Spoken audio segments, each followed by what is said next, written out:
L'initiative chinoise, la ceinture et la route, est souvent présentée comme un projet d'infrastructure massif, un effort mondial pour stimuler le commerce et le développement économique. Mais regardez sous la surface, et vous verrez quelque chose de beaucoup plus stratégique, de beaucoup plus calculé, et de beaucoup plus dangereux que la plupart des gens ne le réalisent. Il ne s'agit pas seulement de construire des routes, des ports et des voies ferrées, il s'agit de contrôle. Il s'agit de remodeler la dynamique du pouvoir mondial sans tirer un seul coup de feu. Pendant que le monde reste distrait, divisé ou profondément sous l'emprise financière de la Chine, Pékin exécute une prise de contrôle silencieuse, investissement après investissement. Et le plus choquant, beaucoup de nations ne réalisent même pas qu'elles tombent dans un piège, jusqu'à ce qu'il soit trop tard. Le grand piège de la dette. Comment la Chine achète des nations sans invasion? À première vue, les nouvelles routes de la soie semblent simples. La Chine finance des projets d'infrastructure dans les pays en développement, les aidant à se moderniser avec des routes, des ponts, des chemins de fer et des ports. Le discours officiel? Un accord gagnant-gagnant qui favorise la croissance économique mondiale. Mais en réalité, la Chine ne se contente pas de prêter de l'argent, elle achète une influence et un contrôle à long terme. Grâce à la diplomatie de la dette, la Chine prête des sommes considérables aux nations en quête de développement, mais ces prêts sont assortis de pièges cachés, des conditions opaques et des taux d'intérêt élevés que la plupart des nations ne peuvent jamais rembourser intégralement. Des contrats qui favorisent la Chine, lui accordant le contrôle des actifs lorsque les dettes ne sont pas remboursées, des prises de contrôle stratégiques d'infrastructures clés lorsque les pays font défaut. Une fois qu'une nation tombe dans le piège de la dette, elle devient économiquement et politiquement dépendante de la Chine, incapable de contester son influence. Étude de cas. Sri Lanka. Quand la Chine prend, elle ne rend jamais. L'un des exemples les plus flagrants de l'emprise de la Chine via les nouvelles routes de la soie est le port de Hambantota au Sri Lanka.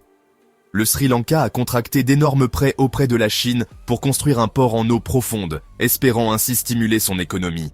Lorsque la dette est devenue incontrôlable, le gouvernement a été contraint de céder le port à la Chine pour une durée de 99 ans. Stratégiquement situé dans l'océan Indien, ce port est désormais un avant-poste contrôlé par la Chine, ce qui donne à Pékin une influence sur l'une des routes maritimes les plus fréquentées au monde. Ce n'est pas un cas isolé, c'est un modèle. L'Afrique, le cheval de Troie de la Chine dans l'avenir du continent. L'expansion de la Chine en Afrique n'est de rien de moins qu'une stratégie de colonisation moderne. Mais au lieu d'utiliser des armées, la Chine utilise l'argent, les infrastructures et la technologie. Djibouti, plus de 70% de la dette extérieure de Djibouti est due à la Chine. Qu'est-ce que Pékin obtient? Une base militaire chinoise pleinement opérationnelle, sa première en dehors de ses frontières, juste à côté de la plus grande présence militaire américaine en Afrique. Zambie, fortement endettée envers la Chine, la Zambie a perdu le contrôle de sa compagnie nationale d'électricité, ZESCO, et de ses principales mines de cuivre, donnant à la Chine le monopole de l'énergie et des ressources du pays. Kenya.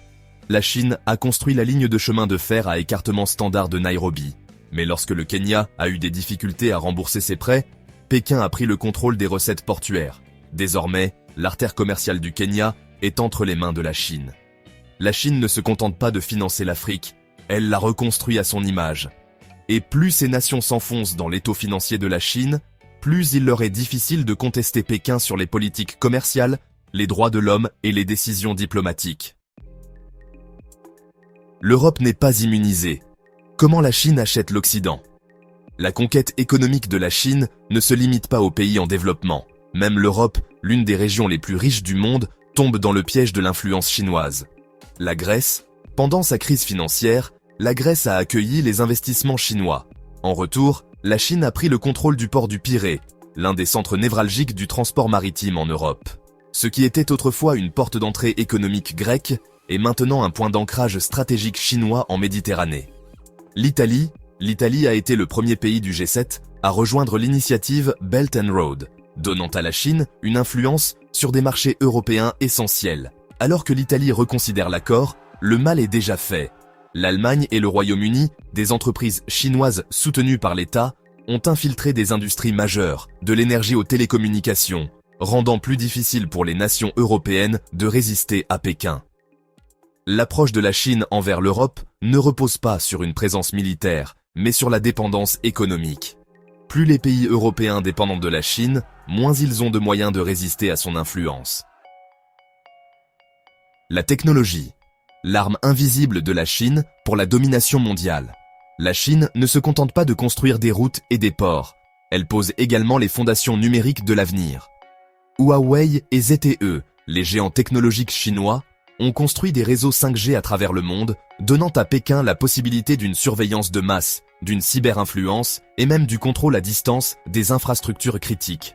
De nombreux pays, notamment africains et latino-américains, adoptent la technologie des villes sûres de la Chine, qui comprend souvent des outils de reconnaissance faciale, d'IA et de cybersurveillance fabriqués en Chine. Si l'ensemble de l'infrastructure numérique d'un pays repose sur la technologie chinoise, qui possède réellement les données? Qui y a accès? Qui contrôle le flux d'informations? Cette domination technologique n'est pas seulement une question de commodité, c'est un outil de contrôle. Une fois que la Chine a intégré sa technologie dans l'infrastructure d'un pays, elle peut surveiller, influencer et manipuler facilement. L'Amérique latine. L'expansion silencieuse de la Chine dans l'arrière-cour des États-Unis. L'influence de la Chine en Amérique latine s'est accrue à un rythme alarmant. Historiquement, cette région était un bastion de l'influence américaine, mais Pékin est en train de changer rapidement la donne. La Chine a investi des milliards dans des projets énergétiques en Argentine et au Brésil, contrôlant un pourcentage croissant des ressources naturelles et des infrastructures de l'Amérique latine. Le canal de Panama est l'une des routes commerciales les plus importantes au monde, et la Chine investit massivement dans des projets autour de celui-ci pour s'assurer une plus grande influence sur le transport maritime mondial. Paralysés par des crises financières, le Venezuela et l'Équateur ont contracté d'énormes prêts chinois. Pékin dicte désormais les politiques commerciales et d'investissement dans ces pays. Pendant que les États-Unis se concentrent sur leur politique intérieure, la Chine étend son emprise juste dans leur arrière-cour. La conséquence ultime, quand les nations ne peuvent pas dire non. La diplomatie du piège de la dette de la Chine n'est pas seulement une question d'argent, c'est une question d'influence mondiale à long terme. Les pays qui doivent des milliards à la Chine ne peuvent pas se permettre de défier Pékin sur les droits de l'homme, l'expansion militaire ou les conflits commerciaux. Et ce ne sont pas que des spéculations, cela se produit déjà. Aux Nations Unies, de nombreux pays africains et asiatiques votent désormais en faveur des politiques de la Chine, même lorsque ces politiques contredisent leurs alliances historiques. Lorsque l'Union européenne a tenté de faire adopter des résolutions condamnant le traitement des Ouïghours par la Chine, les pays qui avaient reçu d'importants investissements chinois ont gardé un silence notable. L'influence ne s'exerce pas par la force, mais par l'argent, et le monde en ressent les effets. Plus un pays est dépendant de la Chine, plus il est difficile de s'en libérer. Ce qui rend la stratégie de la Chine si efficace, c'est qu'elle ne nécessite pas d'intervention militaire. Tandis que les États-Unis ont dépensé des billions en guerre et occupation militaire, la Chine a investi ses ressources dans la construction de routes, de ports et de réseaux de données qui servent ses intérêts. Les nouvelles routes de la soie ont permis à Pékin de se positionner comme un bienfaiteur mondial tout en consolidant discrètement son pouvoir, d'une manière que les gouvernements occidentaux n'ont pas anticipée. La Chine n'achète pas des terres, elle achète du pouvoir. Et chaque prêt, chaque investissement, chaque accord technologique est un pas de plus vers un monde où Pékin mène la danse. Est-il trop tard pour arrêter cela? L'initiative chinoise des « nouvelles routes de la soie » n'est pas seulement une stratégie économique, c'est le plan de domination mondiale le plus ambitieux et le mieux calculé de l'histoire moderne. La vraie question est, jusqu'où cela ira-t-il avant que le monde ne se réveille? Que se passera-t-il lorsque suffisamment de pays devront tant d'argent à la Chine qu'ils ne pourront plus rien refuser? Que se passera-t-il lorsque la Chine contrôlera non seulement les ports et les routes, mais aussi les données, l'énergie et le commerce mondial? Que se passera-t-il lorsque les nations réaliseront qu'elles ont abandonné leur souveraineté, mais qu'il est déjà trop tard? Ce n'est pas hypothétique, cela se produit en ce moment même. Restez informés. Partagez cette vidéo. Le monde doit prêter attention avant qu'il ne soit trop tard.